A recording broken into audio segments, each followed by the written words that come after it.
Os planos de saúde da Real Grandeza acabam de ganhar uma novidade: o novo aplicativo Linha de Cuidado. Um jeito fácil, seguro e moderno de cuidar da saúde diretamente na tela do seu tablet ou smartphone. Com o app Linha de Cuidado, o consultório médico vai até sua casa através de consultas online. Uma equipe disponível 24 horas, 7 dias por semana, composta por médicos generalistas para prestar um pronto atendimento. E o melhor, nesse caso, sem coparticipação. Consultas agendadas pelo próprio aplicativo com profissionais da rede credenciada e em diversas especialidades médicas. Tratamentos continuados com psicólogos, fonoaudiólogos e outros. Contato direto com as assistentes sociais da Real Grandeza, além de um serviço eletrônico de acompanhamento nas tarefas de cuidado com a saúde, como horários dos medicamentos, realização de exames e muito mais. Baixe agora o aplicativo Linha de Cuidado, disponível para Android e iPhone, e realize o seu atendimento médico com total comodidade. Faça parte desta importante novidade que trazemos em nossos serviços.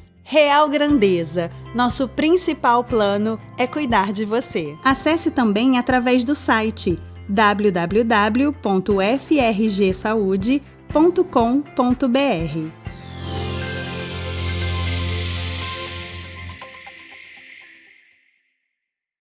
Bom, pessoal, a gente está aqui nessa noite com a diretora de Seguridade, Patrícia Mello Souza, vocês possivelmente já conhecem, a doutora Mara Pires, que é a nossa gerente de operações de saúde, nossa médica, e a gente está com um convidado muito especial, que é o doutor José Cerbino Neto.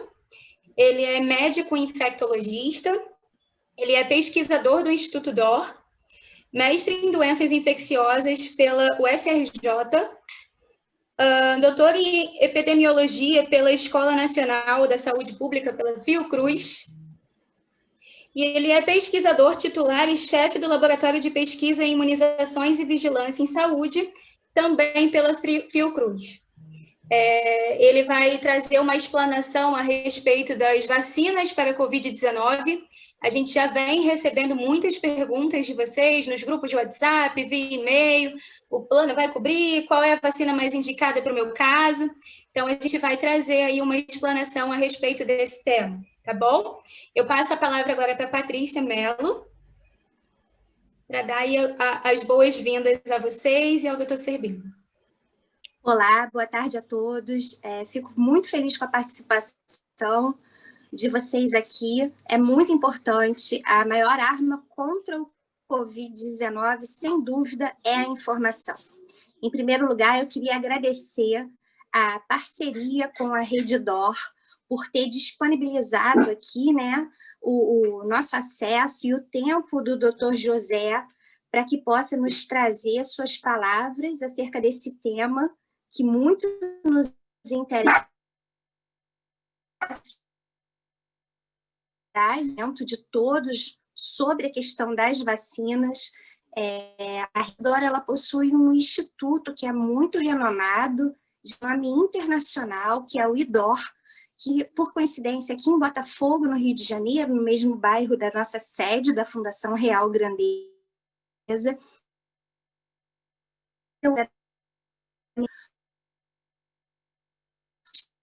o desenvolvimento de pesquisa científica aqui em solo brasileiro. Então, fica registrado para a Rede DOR o meu agradecimento por essa parceria com a Fundação Real Grandeza. A gente tem hoje uma oportunidade ímpar.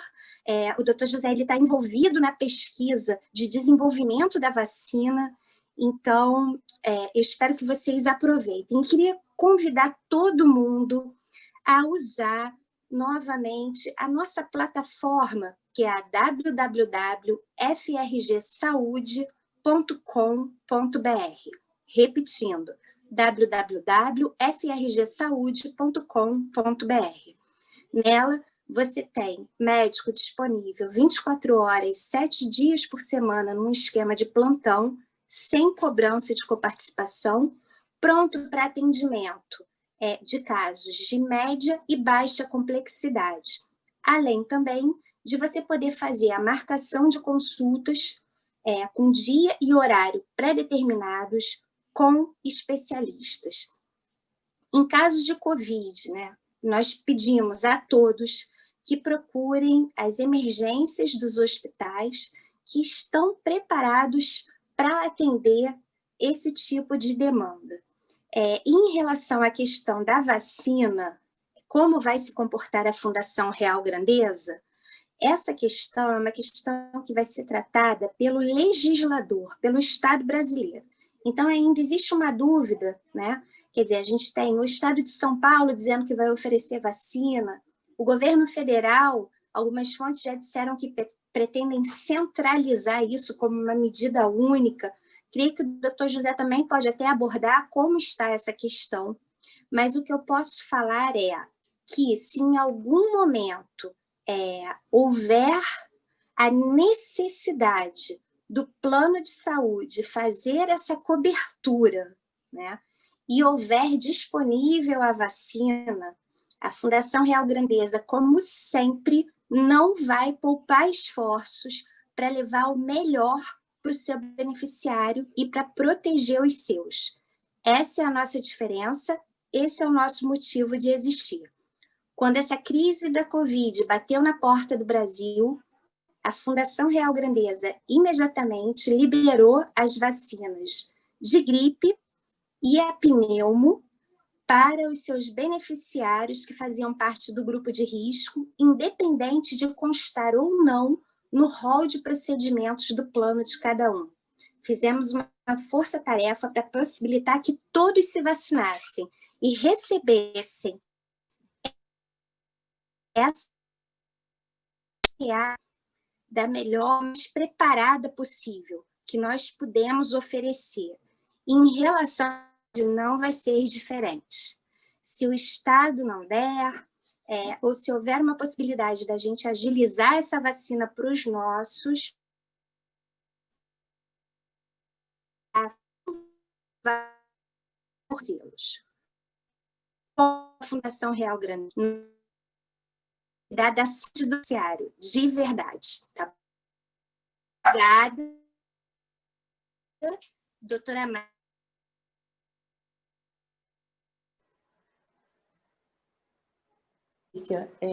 Bom, boa noite a todos e a todas. Eu vou passar a palavra para o José, porque eu acho que ele tem muito a dizer, a gente ainda já está com várias perguntas, vamos aproveitar, então, o tempo dele, a gente vai esclarecendo as dúvidas. Eu acho que ele se colocou à disposição para, durante a fala dele, haver interrupções, para ficar uma coisa bem dinâmica, né? O assunto é um assunto muito polêmico, muito motivante, então a gente vai ter uma discussão bastante proveitosa, tá? Muito obrigada. Bom, boa tarde, aí, obrigado pelo convite da Fundação Real Grandeza. Eu vou iniciar aqui, deixa eu tentar compartilhar minha tela aqui. Então, como foi mencionado, eu sou pesquisador, sou infectologista, né? Sou pesquisador da Fundação Oswaldo Cruz e do Instituto DOR, onde a gente, no momento, desenvolve alguns estudos com vacinas, né? Ensaios clínicos com vacinas para Covid. E o Instituto, ele tem entre os seus objetivos, entre a sua missão, além da pesquisa propriamente dita, também a educação, a inovação em saúde e a comunicação. Então, a gente tem procurado ficar disponível, né, para tirar todas as dúvidas com relação à pandemia e às vacinas. E eu vou começar, preparei aqui uns 15 minutos, mais ou menos, para dar uma geral sobre o que são vacinas, como elas funcionam, um histórico da vacinação no Brasil. Depois a gente fala uma meia hora sobre as vacinas de Covid, sobre a questão específica do Covid, e a gente abre depois para uma discussão, mas como também foi mencionado, fiquem à vontade para colocar as perguntas no chat, a Gabriela está moderando e a gente pode ir interrompendo e respondendo as perguntas também à medida que elas forem surgindo, para a gente poder tentar atender o melhor possível aí as dúvidas, né? Então, a vacina, né? Tem uma diferença entre vacinar e imunizar, né? Então, imunizar é um verbo que significa proteger, deixar livre, né? Refratário a agentes patogênicos. E a vacina, que vem do francês vaccine, na verdade, tem a ver com a varíola das vacas, que é vaccinia, que era uma doença. Então, uma das formas de imunizar as pessoas é através das vacinas. Mas as pessoas também podem ser imunizadas de outras formas, como, por exemplo, através da própria infecção, né? Então, a pessoa que já teve uma infecção, ela pode estar imune contra aquele agente pelo fato de já ter tido aquela doença, não necessariamente através da vacina. Então, tem uma diferença sutil entre imunizar e vacinar. Imunizar significa estar protegido, né? A vacina é uma substância que você está aplicando nas pessoas. E aí a vacina começa aí com o Jenner, também através da observação, né? É uma história bastante conhecida, né? Bem interessante. Ele começa a observar que as ordenhadoras de vacas não tinham varíola durante as epidemias de varíola na Inglaterra, e ele vai verificar ver que todas tinham marcas, né? Como a gente vê aqui no braço, da varíola das vacas, porque elas tinham um contato muito próximo com as vacas, se infectavam com a varíola das vacas e não tinham a doença. Então ele supôs que se ele pegasse aquele material daquela pústula e aplicasse nas pessoas, elas estariam protegidas contra a vacina, contra a varíola humana. E aí o primeiro paciente dele foi essa criança, o James Phipps, que sobreviveu à epidemia de varíola, né, depois de ter recebido a vacina, e ainda era um procedimento muito manual, né, muito ainda sem nenhuma sofisticação. Era uma vacinação feita braço a braço, aqui a primeira publicação disso, mas era uma situação ainda pouco segura, que você utilizava a própria infecção de outro passando de pessoa a pessoa, então o risco de transmitir outras doenças era muito alto. Então foi ele que plantou as bases da vacinação, mas ela ficou mais ou menos estacionada aí, né? E aí, só por curiosidade, a vacina chegou em Portugal 3 anos depois, em 1699, Dom Pedro foi vacinado, ainda criança, em Portugal. E ela chega no Brasil em 1804, a vacina de varíola, já sendo passada de braço a braço pelos escravos durante os navios negreiros, né? Então, a vacina chega ao Brasil literalmente dentro dos escravos, né? São eles que transportam a primeira vacina para o Brasil. E esse é o último paciente de varíola do mundo, em 77, na Somália. Essa história que começa lá no final do século XVIII, vai terminar com a erradicação da varíola, a maior história de sucesso que a gente tem em controle de doenças até hoje, né? Uma doença que foi totalmente erradicada com o desenvolvimento da vacina. Depois disso, quase 90 anos depois, o Pasteur aí já desenvolve a vacina contra a raiva, que já é uma vacina, um procedimento mais científico, né? Essa atenuação, ao invés de ser feita braço a braço, era feita em animais. Eles já têm uma dose específica da vacina, já é muito mais parecida com as vacinas modernas, né? Considerada a primeira vacina moderna. E aí, em homenagem ao Jenner, que fazia vacina, que era a varíola das vacas, o Pasteur chama aquele mundo biológico que ele está produzindo de vacina. Então é daí que vem o nome vacina, que é o que a gente usa até hoje. E aí, relembrando nesses tempos conflituosos que a gente vive hoje em dia, né? Em 1904, quando existe a obrigatoriedade da vacina contra a varíola, a gente tem a revolta da vacina no Rio de Janeiro, a população se revoltando contra a obrigatoriedade da vacina. Era a vacina da varíola, as pessoas às vezes confundem com a vacina de febre amarela. Mas alguns anos depois, as pessoas passaram a aceitar melhor a vacina, né? E finalmente, alguns anos depois, se conseguiu erradicar a varíola no país e no Rio de Janeiro. Mas desde o início, né, desde sempre, a vacina sempre suscitou essas reações mais, esses arrobos assim, mais apaixonados. Então, a gente tem que se preparar para isso, né? Esse histórico aqui, acho que eu vou passar um pouco mais rápido, trazendo as datas, né? Em 37, então, chega a vacina de febre amarela. Nos anos 50, começa a vacina de tetânica, a tríplice, né? E em 61, a vacina contra a polio. Você vê que é um avanço, vão dar 20, 30 anos entre cada vacina para ser incluída no calendário, né? Em 71, então, os últimos casos de varíola em Olaria, no Rio de Janeiro. E em 71, a primeira campanha, né, de pólio, né, onde a gente vê até hoje essa estratégia de vacinar todo mundo em um dia, né? Vou voltar aqui. Começa em 71 e em 73 é formulado o programa. Nessa época, com, né, 5 vacinas aqui: BCG, pólio, sarampo, tríplice e a vacina de varíola. Hoje a gente tem aí quase 30 doenças já que são imunopreveníveis, né, onde a gente tem vacina disponível. A gente teve um avanço nesses 50 anos aí absurdo. São vacinas muito mais seguras, muito mais eficientes, né, e esse número só tem aumentado. A gente já nas próximas apresentações já poder incluir aí a vacina de coronavírus também nessa lista. Aqui para mostrar a efetividade delas, né, mostrando sempre aí nesses gráficos a cobertura vacinal e a queda no número de casos, né, aqui no caso do pólio, né, quando foi implantada no Brasil, aqui o sarampo também, quando sobem as coberturas vacinais, os casos das doenças diminuem, né, na mesma proporção.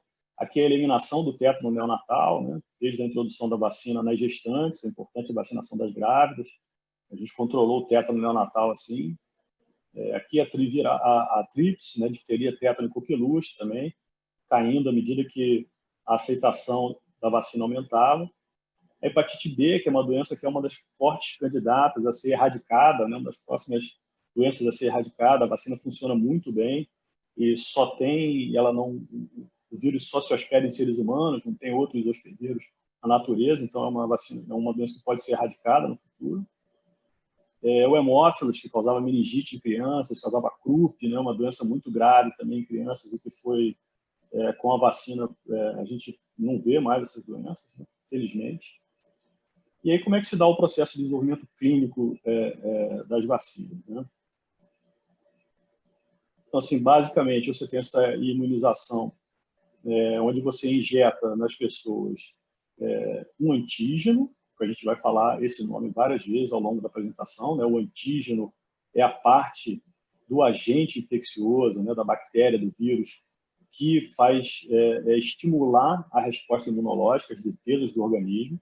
Então, a vacina, na verdade, ela vai injetar, vai apresentar um antígeno, uma parte desse agente, que vai fazer com que os anticorpos, que são aqui representados em esse Y aqui, sejam formados, e a gente então tenha a pessoa imunizada, né? Lembrando a questão do imunizado é quem está protegido, então, né, aquele sendo vacinado e aquele estando imunizado com a presença desses anticorpos aí para evitar as infecções. Aqui, para a gente entender como os anticorpos são específicos, né, esses amarelinhos aqui são os antígenos, então, a gente vê que eles têm vários tipos de moléculas aí de contato, né, com formatos diferentes, e os anticorpos também têm os receptores ali específicos para esses formatos. Então, se o anticorpo não tiver esse formato adequado para fazer a neutralização do antígeno, ele não vai conseguir, né? E quanto melhor for esse encaixe do anticorpo com o antígeno, melhor vai funcionar a vacina, melhor vai funcionar o anticorpo.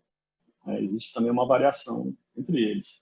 Aqui uma foto, uma microscopia eletrônica, a imagem real do anticorpo, a gente vê aquele em amarelo, aquele formato do Y, né? Como a gente estava vendo. Nesse caso aqui, neutralizando um bacilo, uma bactéria, mostrando como isso funciona no mundo real, né?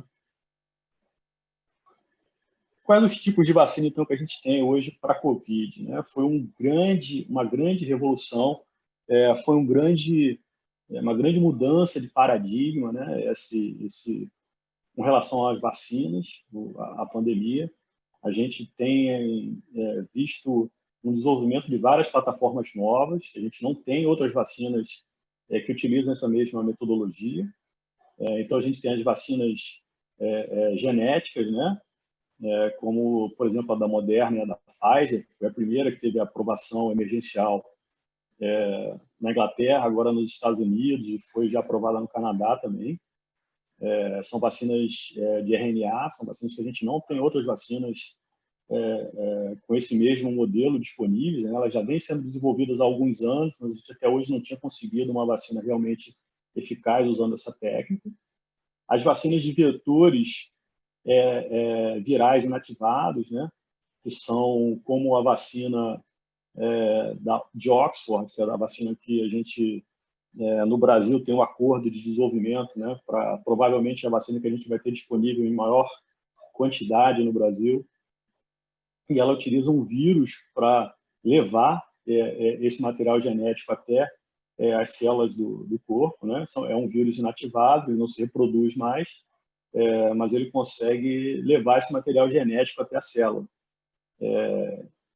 Essa é uma diferença que, na verdade, faz com que essa vacina seja muito mais estável, do ponto de vista de temperatura, por exemplo, né? de transporte. Então, a vacina RNA, como essas outras vacinas da Pfizer e da Moderna, elas precisam ser refrigeradas em temperaturas muito baixas, porque o RNA é degradado muito facilmente no ambiente.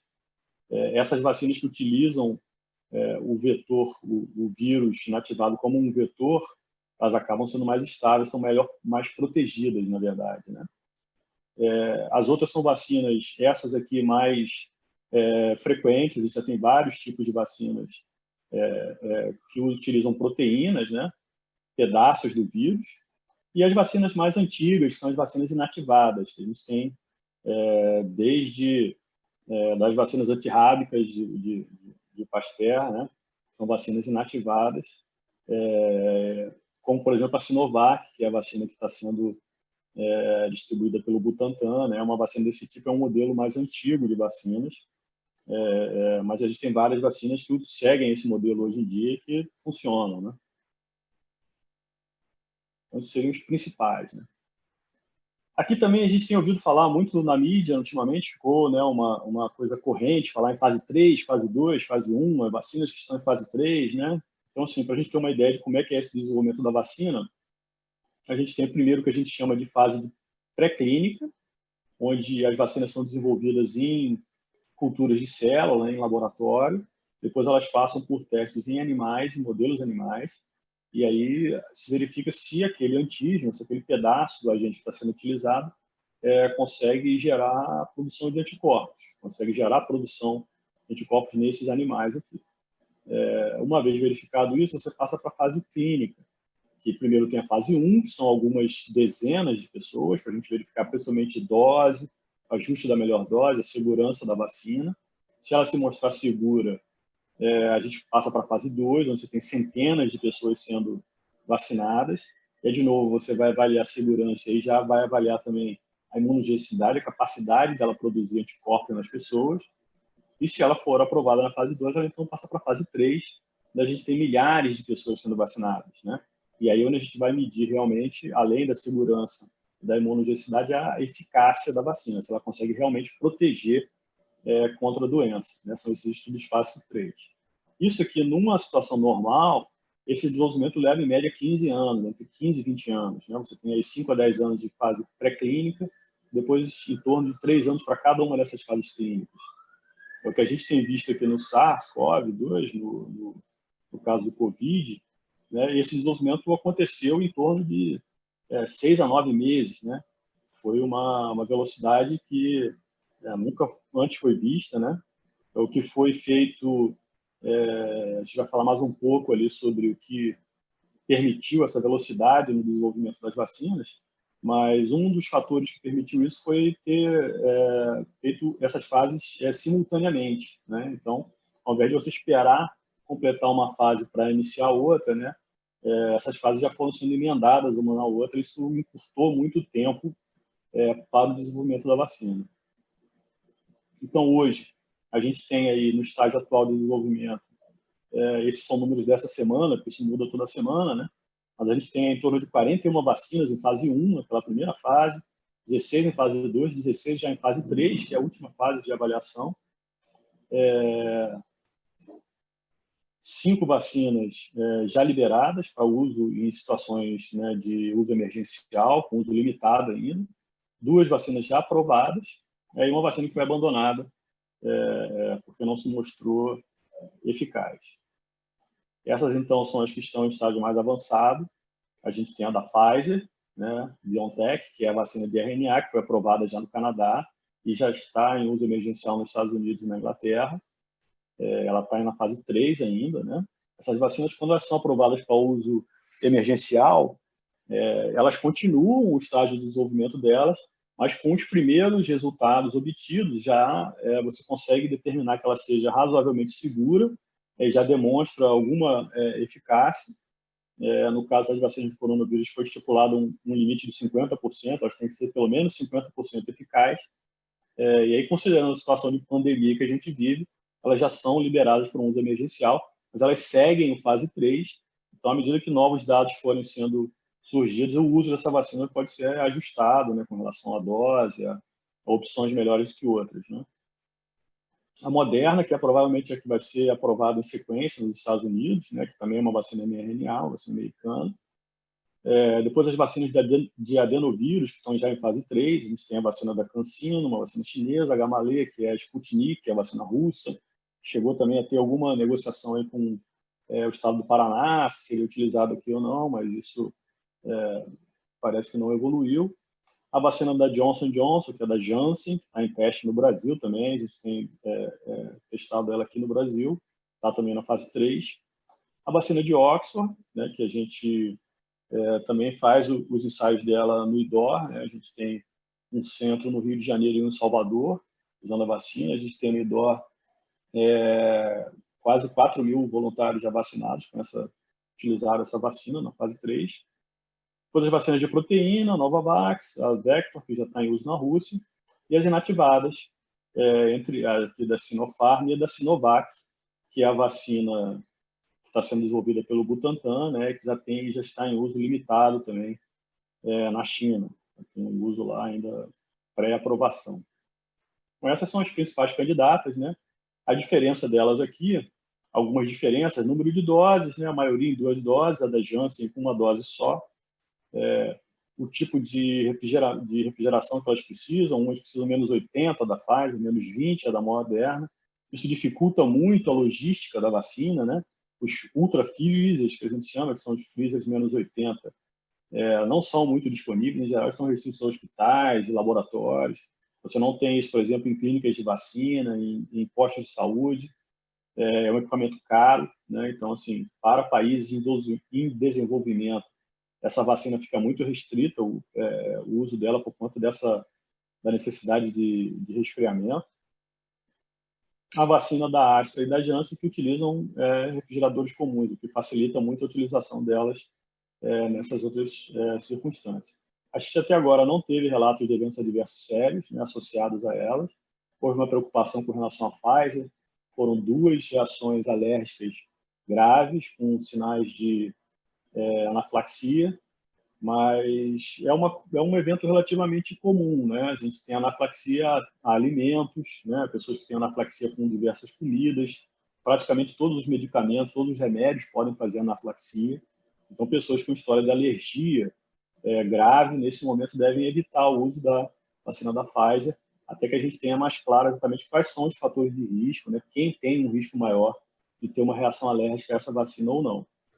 Sabino, Oi. foi bom você ter tocado nesse assunto. A Juliana Antunes, ela postou justamente esse questionamento, que ela tem uma alergia medicamentosa grave a diclofenaco. E ela questionou se ela poderia se vacinar.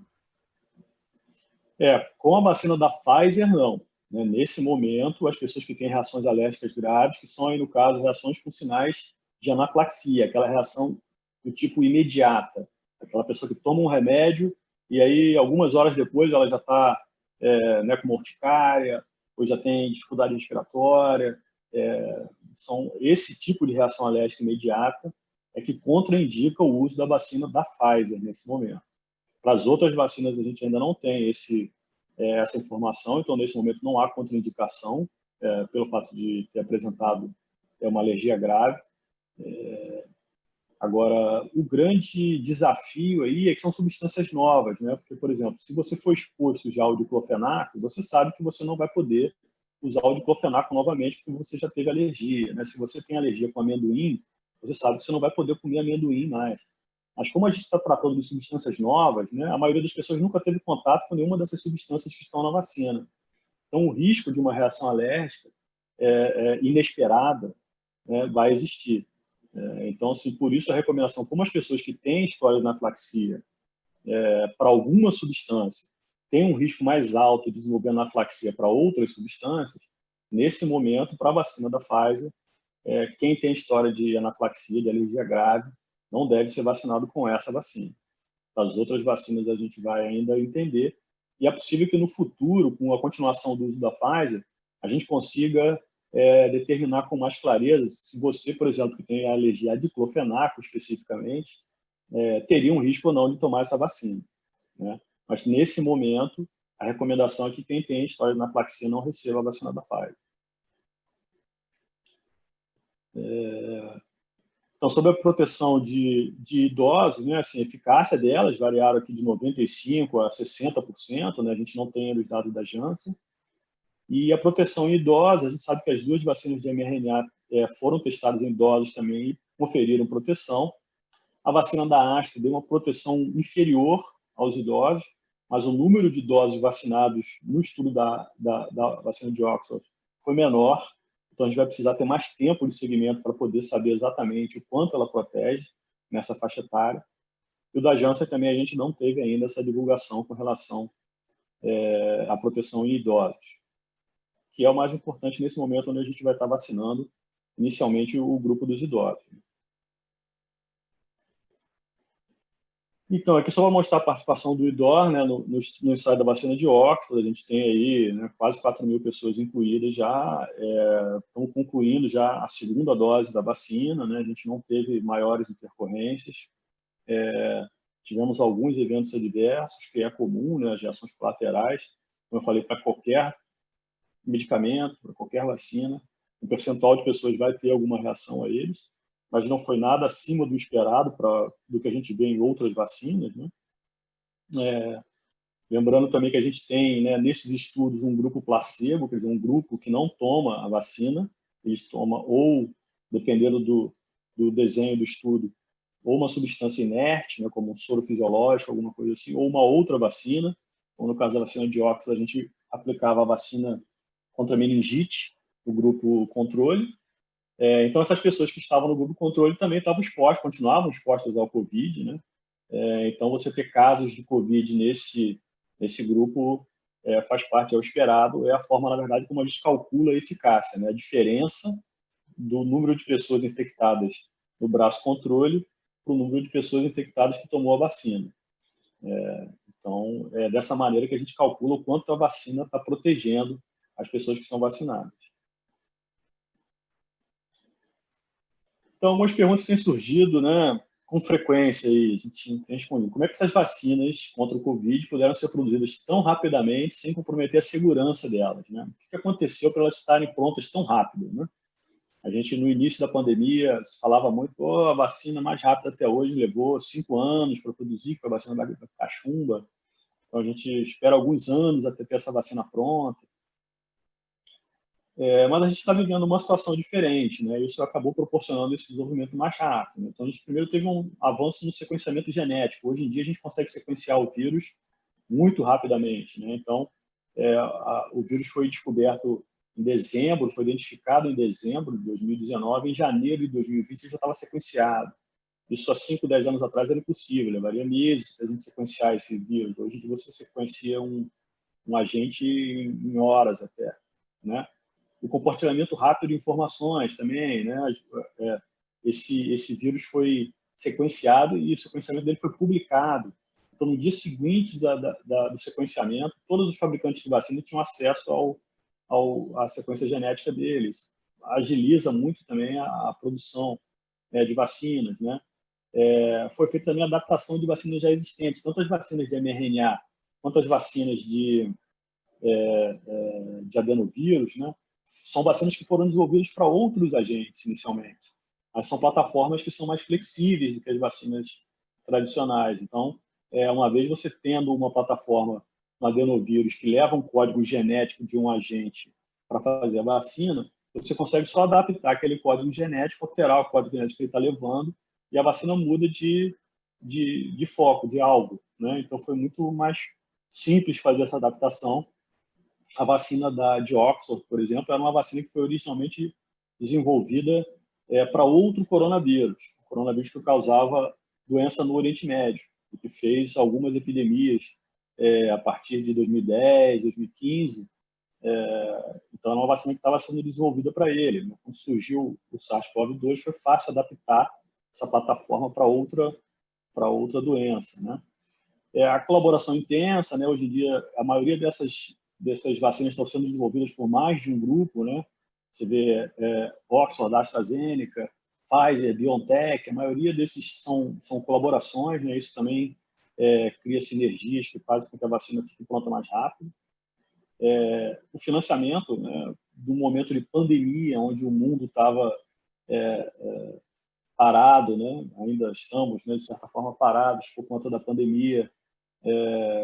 Todo o financiamento disponível para desenvolvimento foi colocado lá nas vacinas, né? Então, isso também acelerou muito o desenvolvimento. Esses grandes ensaios clínicos que a gente tem feito com milhares de pessoas são ensaios muito caros, que normalmente, para o desenvolvimento, isso leva anos até que a empresa consiga o capital necessário para fazer o estudo. Esse estudo tem que ser feito ao longo de um tempo grande para diluir esse custo também. Nesse momento, se conseguiu fazer, né, o estudo muito rapidamente, com um grande número de voluntários. Isso também acelerou muito o desenvolvimento. As altas taxas de transmissão. Então, como eu falei, a gente compara, a gente sabe se a vacina funciona bem ou não comparando, né? Quantas pessoas ficam doentes num braço, quantas pessoas ficam doentes no outro, quem recebeu a vacina e quem recebeu o placebo, o controle. Então, se a doença para de circular, demora muito mais também para a gente chegar nesses números, para ver a diferença de um para o outro. Um exemplo por exemplo, a Zika, né? A gente tem várias vacinas para a Zika em estágio inicial de desenvolvimento, mas houve uma queda de incidência enorme na Zika. A gente tem muito poucos casos de Zika. Isso acaba dificultando essa verificação da eficácia, né? Porque você tem poucos casos da doença, você não consegue dizer se a vacina está funcionando ou não. E a produção da vacina antes mesmo do final dos ensaios, que é uma coisa que economicamente não é possível em situações comuns, né? Você não vai começar a produzir a vacina antes de saber se ela funciona ou não, mas nesse momento de pandemia, né, onde havia o financiamento, né, para que essas vacinas fossem desenvolvidas, elas foram até compradas já antes de você ter o resultado final. Isso também permitiu que elas estivessem prontas já, né? Assim que saiu a aprovação emergencial da Pfizer, ela já começou a entregar as vacinas nos Estados Unidos e na Inglaterra. Numa situação normal, depois da aprovação, então ela ia iniciar a produção, a adaptação da fábrica e tal, para poder produzir. No nosso caso, hoje, isso já estava pronto. Então, esse conjunto de fatores é que permitiu que a vacina ficasse pronta mais rápido. Mas não houve, a princípio, uma redução nas questões relacionadas à segurança da vacina, né? A gente não abriu mão de avaliar a segurança dela para que ela pudesse estar pronta mais rápido, né? Houve uma série de outros fatores que colaboraram para que elas ficassem prontas tão rápidas assim. Doutor Cerbino? Oi. A Maria Célia, ela comenta justamente isso aqui no nosso chat, dizendo que nas redes sociais, alguns respeitados profissionais não têm aconselhado o uso da vacina nesse momento. E aí ela questiona, diante dessas opiniões de respeitados profissionais, como poderemos nos decidir entre fazer o uso ou não das vacinas? O que você pode dar aí de sugestão para o pessoal? Uhum.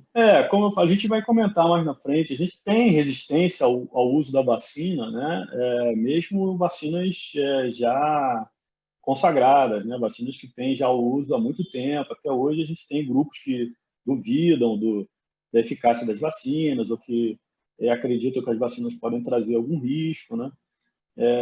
Sim, nesse momento a gente só pode trabalhar em cima de dados, entendeu? Eu acho que essas teorias da conspiração, de que todos estariam escondendo alguma informação, isso acho que não procede, né? Eu acho que a gente tem que tentar ser transparente, né? Ter o máximo de transparência nesse momento, né? Assim, sempre quando a gente testa uma vacina num número limitado de pessoas, é possível que na hora que você passe a utilizar ela num número muito maior de pessoas, ela demonstre algum tipo de problema. Então, isso é real, isso pode acontecer, e é isso que a gente tem que colocar essa essa questão, né? Então, se você testou uma vacina em 50 mil pessoas, se você tem um evento adverso, uma situação grave que ocorre a cada 100 mil, 200 mil vacinados, ela só vai aparecer quando você vacinar 1 milhão de pessoas, 500 mil pessoas. Então, assim, pode aparecer ainda problemas de segurança da vacina, mas certamente vão ser muito menores ou vão ter um risco muito menor do que o risco de Covid hoje, né? É sempre uma decisão de risco-benefício. Então, assim, qual o benefício que você vai ter com a vacinação? Esse benefício justifica o risco? Até por isso a vacina está sendo direcionada primeiro para as populações que vão se beneficiar mais com ela, né? Uma pessoa que tem um risco muito alto hoje com a Covid, ela vai ter um benefício muito grande com a vacina, né? Então, o risco de Covid para ela acaba sendo muito mais alto do que um risco que a vacina pode eventualmente trazer. Então, acho que é sempre uma decisão risco-benefício. Eu acho que você deve procurar mais de uma fonte, procurar ouvir todas as fontes que você puder para, né, tomar a sua decisão. Eu particularmente acho que a obrigatoriedade da vacina não é um bom caminho, né? A gente não deveria obrigar as pessoas a se vacinar. Eu acredito que a educação e a informação, a gente consegue fazer com que as pessoas entendam a importância e verifiquem, né, a necessidade de se vacinar. Mas eu acho que, em última análise, é uma decisão pessoal. E eu acho também que, com a continuação do uso, a gente está ainda numa situação muito nova, né? À medida que as pessoas forem se vacinando e a gente for vendo que não há um problema mais sério com relação a isso, todas as pessoas que têm alguma resistência, acho que elas vão acabar entendendo, né? Verificando a segurança da vacina, e a gente vai acabar reduzindo, diminuindo essa resistência. Perfeito, obrigada. Então, no Brasil, né? Vamos falar do Brasil. Aqui um texto, assim, só para a gente entender que, não vou ler o texto todo, mas, assim, como a gente precisa vacinar um número, se fala muito nessa questão da imunidade de rebanho, né? Que é você ter um número de pessoas protegida, que seja suficiente para impedir a transmissão. Então, a partir do momento que você proteger um número específico de pessoas, um número mínimo de pessoas, o vírus não consegue mais ser transmitido de uma pessoa para outra, porque as pessoas, uma pessoa que esteja infectada tem contato com muito pouca gente suscetível, né? Então ele não transmite mais, o vírus vai perdendo essa força de transmissão. Então, quando você alcança um mínimo, lá um número mínimo de pessoas protegidas, o vírus já não transmitiria mais. O que a gente verifica é com os números que a gente tem hoje de Covid, de transmissão de Covid, a gente precisaria ter em torno de mais ou menos 70% das pessoas imunes para que ele interrompesse a transmissão.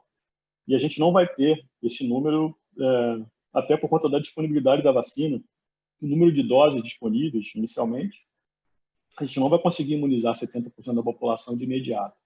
Então, esse objetivo de se alcançar uma cobertura mínima para evitar a transmissão da doença, que é como a gente funciona, por exemplo, com a influenza, com um sarampo, com a difteria. A gente procura buscar um número de cobertura que impeça a circulação da doença. No caso do Covid, a gente, nesse momento, vai ter que buscar a proteção individual, né? Porque a gente não vai conseguir chegar nesse número. E aí está um pouco isso que eu falei do risco-benefício. Então, a gente vai utilizar grupos prioritários, né? As pessoas que precisam mais da vacina, que têm um risco maior de Covid, ou de pegar, ou de ter formas graves de Covid, e essas pessoas é que vão ser vacinadas inicialmente, né? Essa é a lógica de se escolher um grupo prioritário. O que a gente tem disponível já para o Brasil, assim, acertado, seriam as doses da vacina de Oxford, da Astra, né, que vai ser fabricada pela Fiocruz, em torno de 200 milhões de doses ao longo do ano, e mais 40 milhões de doses pela OMS, pelo Fundo OMS de Vacinas. Isso ainda não vai ser o suficiente para vacinar a população toda, então a gente vai depender de que outras vacinas sejam incluídas no programa, ou então a gente vai ter um tempo maior até conseguir vacinar toda a população. Eu acredito, e aí é mais uma opinião pessoal mesmo, eu acho que a gente não vai conseguir vacinar toda a população até o final do ano, né? Os grupos de menor risco, por exemplo, as crianças, elas provavelmente vão ficar por um período, vão ficar para mais tarde, né? Até porque a gente não tem ainda informação sobre segurança nelas, elas têm um risco muito baixo com o Covid, então elas não serão vacinadas de imediato. Mas eu acredito que os grupos de maior risco a gente consiga vacinar com as vacinas que estão já, de certa forma, asseguradas, né?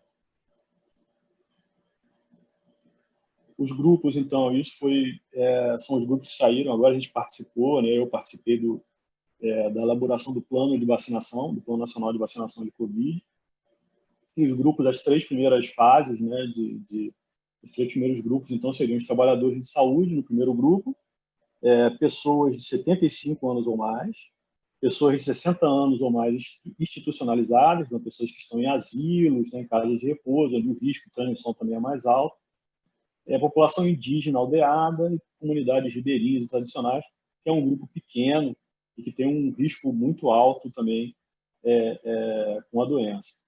A segunda etapa da vacina, então, seria as pessoas de 60 a 74 anos, né? Exclusivamente a faixa etária, as pessoas nessa faixa etária seriam vacinadas aí na segunda etapa. E na terceira etapa a gente teria as pessoas com comorbidades, né? Com outras doenças. Você tem as pessoas com doenças cardiovasculares, doenças respiratórias, diabetes, neoplasias, câncer, né? Os grandes obesos. Então, essas pessoas seriam vacinadas. As pessoas também têm um risco mais alto de formas graves de Covid. Então, elas seriam vacinadas nessa terceira etapa. Esse plano, eu acho que ele deve ser dinâmico, né? Tem que ser flexível, porque à medida que mais vacinas fiquem disponíveis, eles devem ser aumentados, né? Devem ser ampliados os grupos.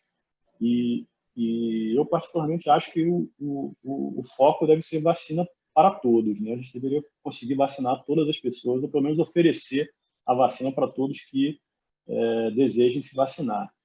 Essa questão dos grupos prioritários, na verdade, é uma contingência, porque a gente não tem vacina para todo mundo de imediato, as pessoas vão ter que ser vacinadas aos poucos, então faz sentido que se vacine primeiro quem precisa mais, mas acho que o esforço, né, deve ser em relação a conseguir vacina para todo mundo, para a gente, o mais rapidamente possível, oferecer a vacina para todo mundo que tiver interesse em se vacinar. Algumas considerações importantes sobre a vacina, né? A questão do perfil de segurança. Então, à medida que a gente tiver mais informação das vacinas, a gente vai ter informação das quais são mais seguras, quais têm mais eventos adversos, quais têm menos eventos adversos, quais são os eventos mais frequentes, os menos frequentes. Mas, como eu falei, das que a gente viu, das que a gente tem informação até agora, das que geraram dados até agora, a segurança não parece ser um problema. A gente não teve ainda nenhum problema mais sério com relação à segurança das vacinas. Essa questão da interrupção da transmissão, da imunidade de rebanho, a gente precisa entender. A gente não sabe ainda se as vacinas impedem também a transmissão. Então, a vacina pode impedir você ficar doente, você pode ser exposto ao vírus, não ficar doente, mas mesmo assim transmitir para outra pessoa. Ou a vacina pode impedir que você fique doente e também que você transmita para outra pessoa. Isso tem um impacto na epidemia muito grande, mas é uma informação que a gente ainda não tem, né? Isso também a gente vai precisar ainda esclarecer com a continuação do uso da vacina e com a coleta de dados sobre essa transmissão. Uma pergunta que sempre aparece também é a duração da proteção. Hoje a gente não sabe, a gente está completando aí em torno de 8, 9 meses de epidemia, né, na maioria dos países. Então, a gente só tem um segmento desse tempo.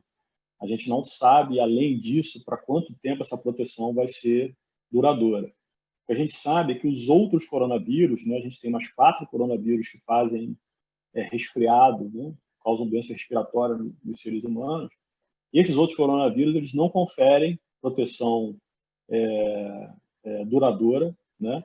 Então, se você tem sarampo, por exemplo, você não vai ter mais sarampo na sua vida, né? Essa proteção do sarampo vai ficar até você ficar adulto, velho, mesmo que você tenha tido sarampo na infância. O coronavírus, né, o resfriado comum, que é causado pelo coronavírus, se você teve uma infecção hoje, em média, 14 a 16 meses depois, você pode estar suscetível a ter de novo.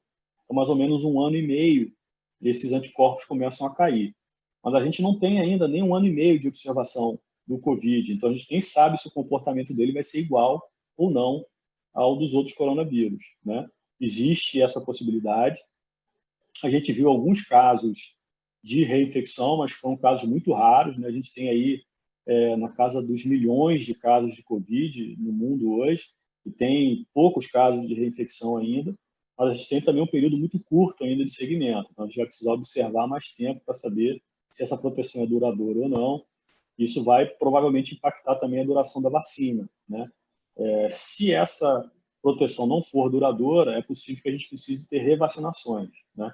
Que você seja revacinado ao longo do tempo. Como a gente tem várias vacinas, né, que precisam de reforços ao longo do tempo, é possível que a do coronavírus também a gente precise de outras doses. As populações especiais, né, os estudos e ensaios, eles são desenhados inicialmente em populações jovens sadias, porque é a população que, teoricamente, teria menos risco de evento adverso, né? A gente está iniciando o estudo sempre pensando na segurança dos voluntários que estão recebendo a vacina. Então, inicialmente é feito em adultos jovens saudáveis. A gente não sabe como a vacina se comporta em idosos, na maioria dos casos, né? Alguns estudos incluíram idosos, mas a maior parte deles ainda não. A gente não tem dados ainda sobre idosos. A gente não tem dados sobre a efetividade em crianças, sobre a segurança em gestantes, em pacientes imunodeprimidos. Então, a gente ainda vai precisar dessas informações para decidir. A gente tem recebido muitas perguntas desse tipo também com relação ao início da campanha, né? Eu sou imunodeprimido, eu tomo algum medicamento, eu faço um tratamento com câncer, eu posso me vacinar ou não, né? Nesse momento a gente não sabe se essa pessoa pode tomar a vacina ou não. A gente vai precisar aguardar um pouco mais. Essa pessoa vai ter que aguardar mais resultados dos estudos, né? Mais tempo para a gente poder ter essa resposta se a vacina é segura e eficaz nessa população também. Uma outra questão que sempre surge é a questão da disponibilidade da vacina, né? A vacina vai estar disponível para quem não for do grupo de risco, né? Eu não sou do grupo de risco, mas eu quero me vacinar, eu vou ter vacina para isso, eu vou poder comprar a vacina. Nesse primeiro momento, muito pouco provável que a vacina esteja disponível fora dos programas oficiais, né? Os programas oficiais aí nacionais ou mesmo regionais, no caso estados, né? Até prefeituras, a própria Organização Mundial da Saúde, né? Eles estão adquirindo a produção, né, daquelas vacinas, né? Está sendo uma compra de tudo que a fábrica pode produzir. Então, nesse primeiro momento, a gente não espera encontrar vacina, por exemplo, em clínicas de vacina privadas desse tipo. Isso provavelmente só vai acontecer bem mais para frente, né? Mas vai depender muito dessa disponibilidade. Se a gente conseguir começar a ter várias vacinas sendo aprovadas, com capacidade de produção, né, indústrias que tenham capacidade de produzir quantidades grandes, pode ser que essa disponibilidade seja mais precoce. Mas, inicialmente, eu não acredito que ela esteja disponível fora do programa oficial. A discussão sobre as populações prioritárias é uma discussão que não está fechada, né? Essa questão se são só essas idades, essas faixas etárias, se tem alguma outra indicação ou não, a questão das forças de segurança, dos trabalhadores essenciais. Alguns países incluíram as forças de segurança e trabalhadores essenciais como população prioritária. Eu acho que o governo vai ter que dosar isso bem, né? E fazer uma ausculta, na verdade, da sociedade também sobre o que seria a população prioritária. Mas, de novo, eu acho que o foco deve ser que a gente conseguir vacina para todo mundo, né? O mais rápido possível, conseguir que a vacina esteja disponível para todo mundo que quiser se vacinar. E aí essa discussão de quem é a população prioritária fica menos importante, né? Se a gente tiver um horizonte mais curto para ter a vacina disponível, fica menos importante saber quem vai tomar a vacina antes do outro. Uma outra coisa que a gente precisa ficar atento é com relação aos movimentos anti-vacinas, né? principalmente os que são baseados em informações erradas. A gente vê muita circulação de informação errada, que não tem nenhuma base científica, né? E a pessoa, alguém colocou na pergunta aí, pessoas confiáveis, assim, eu recebo mensagens de colegas médicos de outras áreas, né? Também com alguns questionamentos assim completamente infundados, entendeu? Então, hoje em dia, essa transmissão de informações que não tem base, ela pode ser muito prejudicial para a vacinação e para o controle da pandemia. Que eu acho que não tem nada a ver com a questão da opção por não se vacinar, né? Uma coisa é você ter todas as informações corretas e mesmo assim optar por não se vacinar. Outra coisa é você tomar essa decisão baseada numa informação que não procede, uma informação falsa e tal. Então, a gente tem que ter esse cuidado, né? E eu acho que esse tipo de iniciativa, como a da Fundação Real Grandeza, funciona um pouco para isso, né? Acho que é uma forma da gente tentar esclarecer e trazer a informação de forma mais transparente, mostrando onde estão as lacunas ainda, né? E uma outra questão é a ética de futuros estudos controlados. Então, uma vez a gente sabe que essas primeiras vacinas que estão sendo liberadas, elas não necessariamente vão ser as melhores, vão ser as mais fáceis de ser aplicadas. Então, essa vacina da Pfizer, por exemplo, que é resfriada a menos 80, se eles não encontrarem algum mecanismo para melhorar a conservação dela, né, que ela seja melhor conservada, ela fatalmente, em algum momento, vai ser substituída por alguma outra vacina. Apesar dela ser uma boa vacina, ela é de muito difícil logística, né, para a conservação dela. Então, ela vai acabar sendo substituída por outra. A questão é que, no momento que você tem uma vacina aprovada, você tem alguns conflitos éticos para fazer novos estudos com vacinas novas, vacinando uma população quando você já tem uma vacina aprovada para isso, né? Então, isso pode acabar restringindo o desenvolvimento de novas vacinas e vacinas melhores. Então, uma coisa que a gente ainda tem que pensar, entender melhor como isso vai funcionar, né? Uma situação que nunca ocorreu antes, a gente nunca viveu no mundo uma situação como essa, mas a gente precisa encontrar um mecanismo para que as vacinas possam continuar sendo desenvolvidas, para que a gente consiga vacinas cada vez mais eficazes, mais seguras, com um número menor de doses, com uma conservação mais fácil. E para isso a gente vai precisar continuar desenvolvendo e fazendo os estudos dela. Isso é um desafio, na verdade, é uma dificuldade. E eu acho que o que eu tinha para falar era isso, né? A gente já chegou aqui uma hora quase uma hora de apresentação. E aí eu gostaria de abrir, se alguém tiver mais alguma pergunta, alguma colocação, estamos aí à disposição. Perfeito, doutor Zerbino, obrigada pelas explanações. A gente tem 2 pessoas aqui com a mão levantada para fazer pergunta por áudio. Eu vou iniciar abrir as perguntas por eles e depois a gente passa para as perguntas do chat, tá bom? Damião. Vamos lá, Damião, é só habilitar. E pode ficar à vontade para fazer a pergunta para o doutor Zerbino. Então, doutor, eu tenho a minha filha que ela tem alergia a paracetamol e a minha esposa também, que ela tem uma doença de esclerose múltipla, que é autoimune. Então, gostaria de saber, de todas essas vacinas que estão em andamento, quais seriam assim, as indicadas para ela, se é que depois da explanação do senhor, o senhor conseguiria, de repente, até informar a gente. Eu agradeço a informação. Boa noite para todos. Olha, Damião, obrigado pela pergunta. É uma boa pergunta, mas é uma pergunta difícil de responder. Assim, para sua filha, que tem alergia a paracetamol, dependendo do tipo de alergia que ela teve, se é uma alergia não imediata, não anafilática, né, ela vai poder se vacinar com todas as vacinas, qualquer uma das vacinas. Agora, se a alergia que ela teve foi uma alergia do tipo anafilática ao paracetamol, ela não vai poder usar a vacina da Pfizer. A gente não espera que essa vacina seja a primeira a estar disponível aqui.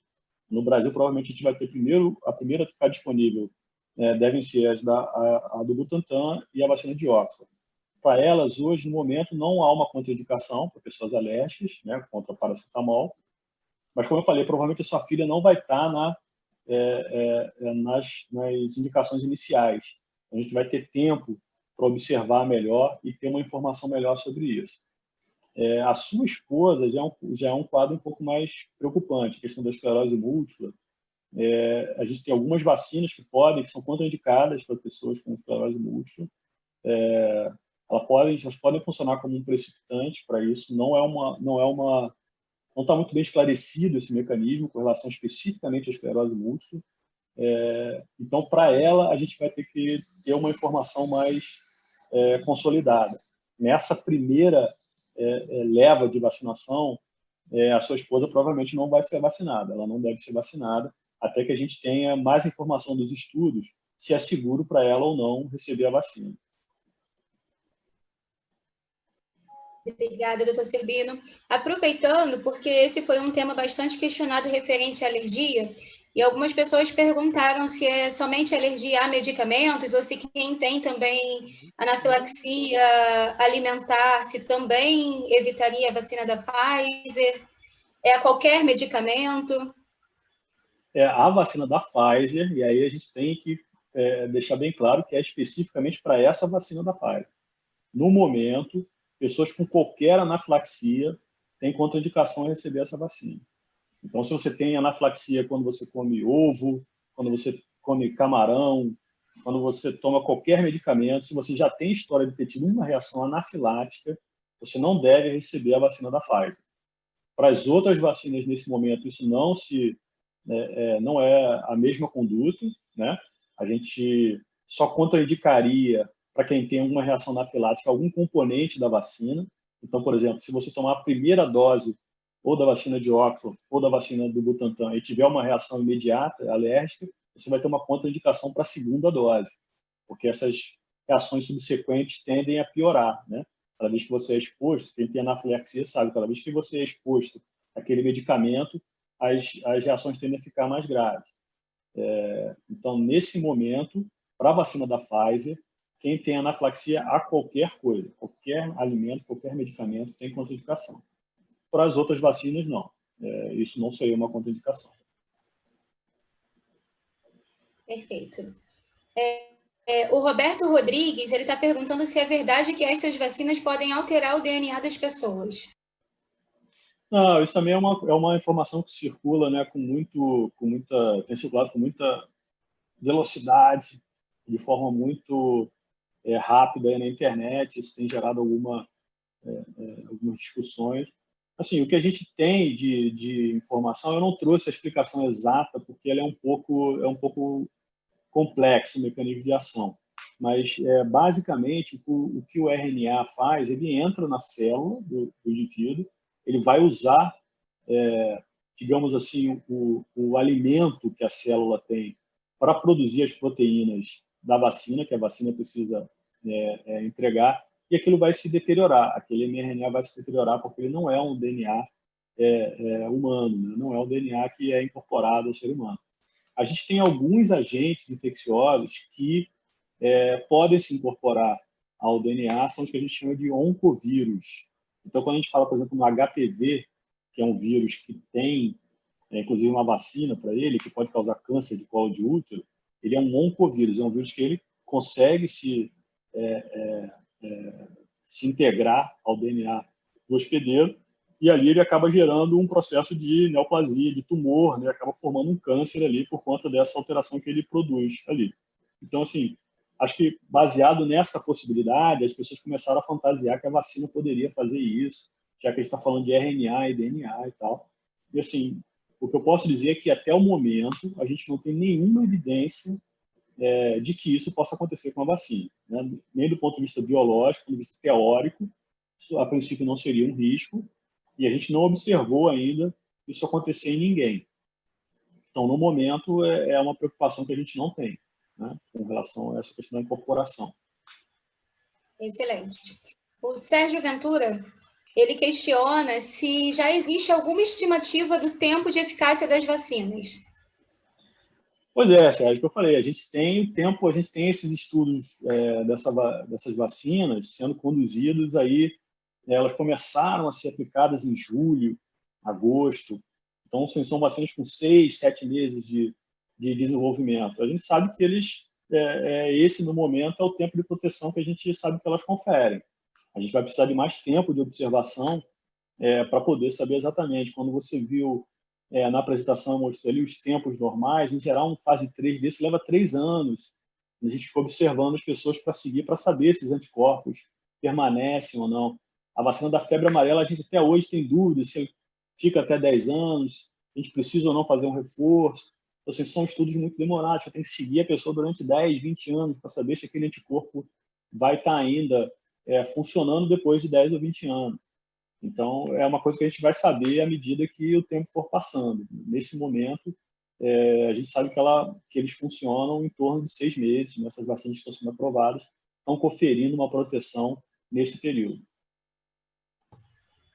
Legal. A Denise Mendes questiona a respeito da Coronavac. Quais são as vantagens e as desvantagens dessa vacina? Olha, eu vou dar a minha opinião pessoal. Eu acho que, assim, algumas das vantagens da vacina da Coronavac, eu acho que tem a ver com a segurança da vacina. É uma vacina conhecida, né? É um modelo, uma plataforma conhecida, é um vírus inativado, é uma vacina do século XX, na verdade. Uma vacina que a gente já usa esse tipo de vacina há muito tempo, né? A gente tem várias vacinas, aquelas 30 doenças que eu mostrei, várias delas utilizam vírus inativados. Então, sobre esse aspecto, ela é uma vacina mais conhecida, né? Os eventos são mais esperados, a gente acha pouco provável que aconteça alguma coisa diferente disso. A desvantagem dela é que as vacinas inativadas costumam ser menos eficazes. São vacinas que a gente, em geral, tem que aplicar um número grande de doses, né? Então, por exemplo, a vacina antirrábica, a gente faz 5 doses, você chegou a fazer durante 10 doses. Então, assim, são vacinas que a gente, em geral, precisa de mais doses para que elas confiram uma proteção. Essa proteção não costuma ser muito boa. Então, o esperado é que essa vacina precise, inclusive, de mais reforços, que não sejam só essas 2 doses iniciais, que a gente faça essas 2 doses iniciais, as pessoas tenham os anticorpos, montem os anticorpos, mas que elas vão provavelmente precisar de mais reforços à frente, com 6 meses, ou com 1 ano, ou a cada 2 anos. Então, assim, acho que essas seriam as vantagens e desvantagens dela. O Cláudio Loureiro, ele questiona se a produção da vacina ter iniciado antes da fase final dos ensaios traz algum efeito grave adverso. Não, isso aí é uma questão mesmo, eu acho que foi uma questão política e econômica, né? Então, assim, o que aconteceu foi que as agências financiadoras, elas já financiaram a produção da vacina, que elas sabiam que a vacina precisava estar pronta rapidamente. Então, elas fizeram uma aposta, na verdade. A gente estava numa situação de pandemia, onde a gente tinha um prejuízo enorme para a sociedade. Então, esse dinheiro foi colocado já na produção. Se, eventualmente, essa vacina não se mostrasse eficaz, esse recurso de produção seria perdido, né? Então, numa situação normal, onde a gente vivia até o ano passado, né, se aguardaria o resultado para se começar a produzir, para que isso não trouxesse um prejuízo para a indústria. Eu acho que só o que aconteceu foi, na verdade, a disponibilidade de recurso, né? Estava disponível, era urgente conseguir a vacina. Então, se começou a produzir antes de ter os resultados finais. Agora, fazendo um resumão aqui das muitas perguntas que nós recebemos nesse sentido, quem já teve o coronavírus, se deve ou não se vacinar, se a pessoa já tem o IgG positivo, ela deve ter a preocupação de se vacinar imediatamente ou não, ela ficará para depois. Se tem alguma estimativa de quanto tempo dura esse anticorpo, né? Que a gente já tem dúvida se ele de fato é definitivo. Não, se ele é definitivo ou não, como falei, a gente não sabe. A resposta mais sincera que eu posso dar para vocês é que a gente não sabe. E se alguém disser que sabe, duvidem, porque a gente só tem um tempo limitado de observação. Não tem como saber se ele vai durar mais do que isso ou não. Você pode especular, pode pensar em situações semelhantes, em vírus parecidos, como se comportam, mas observar, saber exatamente, a gente não sabe. Essa pergunta sobre se quem já teve ou não deve se vacinar é uma excelente pergunta, é uma dúvida, é uma discussão entre os especialistas, né? Tem várias opiniões contraditórias, uns acham que deveriam, outros acham que não. A única questão é a seguinte: não há nenhum risco em você se vacinar se você já tem um anticorpo, se você já teve. A princípio, isso também tem sido monitorado nos estudos, né, para saber se há um risco ou não. Até o momento, a gente não identificou um risco se quem já teve a doença for vacinado. Então, assim, na verdade, você vai estar fazendo um booster, vai estar melhorando a sua imunidade. Funciona como se fosse uma segunda dose da vacina, por exemplo. Você vai estar fazendo uma segunda, uma terceira dose. Então, se não há um prejuízo para a pessoa que está se vacinando. O que se questiona é, numa situação de disponibilidade limitada das vacinas, se a gente não deveria reservar as vacinas para quem ainda não teve, né, que não tem um anticorpo. A gente sabe que quem teve a vacina, principalmente logo nos meses imediatos ali, que é o dado que a gente já tem, os 3, 4 meses seguintes, a chance de infecção é muito baixa, né? Então essas pessoas estariam protegidas durante um tempo. Então a gente faria mais sentido oferecer as vacinas para quem ainda não teve. Mas eu acho que, do ponto de vista operacional, isso é muito difícil de ser executado, é muito pouco factível, né? Você exigir que as pessoas demonstrem a ausência de anticorpo para poder vaciná-las. Então, eu acho que numa situação de campanha vai ser difícil fazer essa diferenciação e vai acabar sendo melhor mesmo a gente vacinar independente da história prévia de Covid. Mas é uma excelente pergunta e a gente ainda não tem muito claro qual seria o benefício, né? Qual seria melhor. Mas, de novo, é do ponto de vista de saúde pública, do ponto de vista de saúde pessoal para você, se você já teve, não há um risco maior em você se vacinar. Em complementação a essa pergunta, o Márcio Rezende, ele questiona se as vacinas que a gente está atualmente estudando, se elas serão suficientes para essa cepa de vírus e para outras mutações. A gente até o momento não observou nenhuma mutação que alterasse a resposta imunológica, né? Você tem pequenas mutações em todos os agentes, em todos os vírus, né? Isso pode acontecer com todos os vírus, isso acontece com todos os vírus, né? Assim que eles evoluem, com essas mutações. Mas são poucos os agentes que mudam o suficiente para enganar o anticorpo, digamos assim, para ele ficar tão diferente na mutação que o anticorpo que você produziu passa a não reconhecer mais ele. Isso a gente vê, por exemplo, na influenza, né? É o melhor exemplo de um vírus que muda tanto de um ano para o outro, tão rapidamente, que o seu anticorpo para de reconhecer aquilo que aconteceu, como ele era antes. Isso não é a princípio não seria um risco com o coronavírus, e eu acho que a gente tem como uma boa notícia, um bom sinal, é justamente essa flexibilidade dessas plataformas novas de vacina. Então, como hoje a gente faz a vacina de mRNA ou de adenovírus, onde a gente, na verdade, escolhe ali na hora qual é a sequência que a gente vai incluir na vacina, seria muito mais fácil adaptar a vacina caso ocorra uma mutação. Então, se o coronavírus fizer uma mutação e ficar muito diferente, vai ser muito mais fácil adaptar a vacina do que era alguns anos atrás. Obrigada. A respeito das sequelas, que muito tem se falado recentemente, de que alguns pacientes podem estar apresentando sequelas do coronavírus. Isso é comum? E quais são os tipos de sequela que podem aparecer em virtude desse vírus? O que a gente tem visto é o que a gente chama a tradução seria um Covid prolongado, né? A gente tem um percentual de pessoas, isso varia muito de estudo para estudo, de série de casos para série de casos, mas a gente tem um percentual relativamente pequeno de pessoas que mantêm sintomas, né? Esses sintomas podem variar de cansaço, prostração, dor no corpo, até a falta do paladar, a falta do olfato que pode se estender, né? É mais raro a pessoa ficar com problemas respiratórios mais cronicamente. Vai depender também da gravidade. Então, as pessoas que ficam em CTI durante muito tempo, com ventilação mecânica, eles têm um tempo maior para se recuperar também depois disso. Então, assim, não parece ser o mais comum, né? O que a gente sabe hoje é que a maioria das pessoas vai resolver a infecção e vai ficar bem, vai ficar curada sem sintomas nenhum. E algumas pessoas vão desenvolver realmente sintomas mais prolongados. Mas não parece ser uma questão grave a ponto da pessoa ficar incapacitada, por exemplo, para executar as funções normais do dia a dia.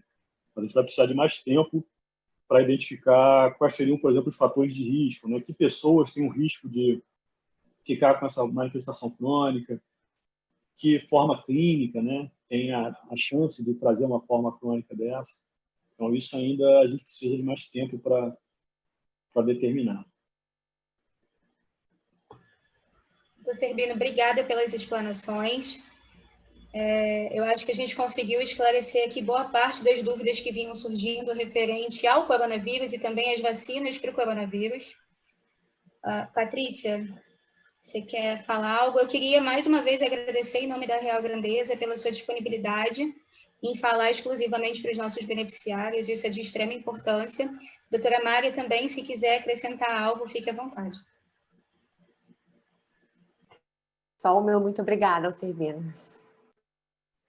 Eu queria também agradecer ao Dr. José Cerbino, agradecer ao Instituto, o IDOR, desejar sucesso no trabalho que vocês estão realizando, porque é de grande importância. Hoje vocês são como a seleção brasileira de futebol, é uma nação inteira torcendo para que o trabalho seja bem sucedido, bem realizado e que possa virar só uma história e um momento que fique para o nosso aprendizado e desenvolvimento, mas no passado, né?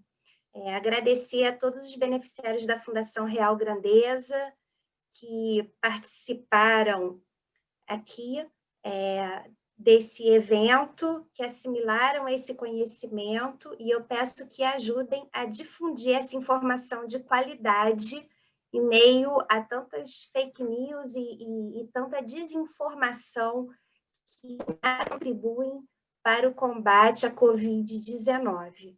E agradecer aqui também na figura do Dr. José Cerbino a todos os médicos e profissionais de saúde que nesse momento estão na linha de frente, arriscando suas vidas para salvar a vida de outras pessoas. A todos esses profissionais, nosso respeito e nosso muito obrigada. Desejo uma boa noite a todos, muita saúde, fiquem bem e contem com a Fundação Real Grandeza. Obrigada. Obrigada, boa noite. Obrigada, pessoal. Uma boa noite. Boa noite, tchau, tchau. Boa noite. Tchau, tchau.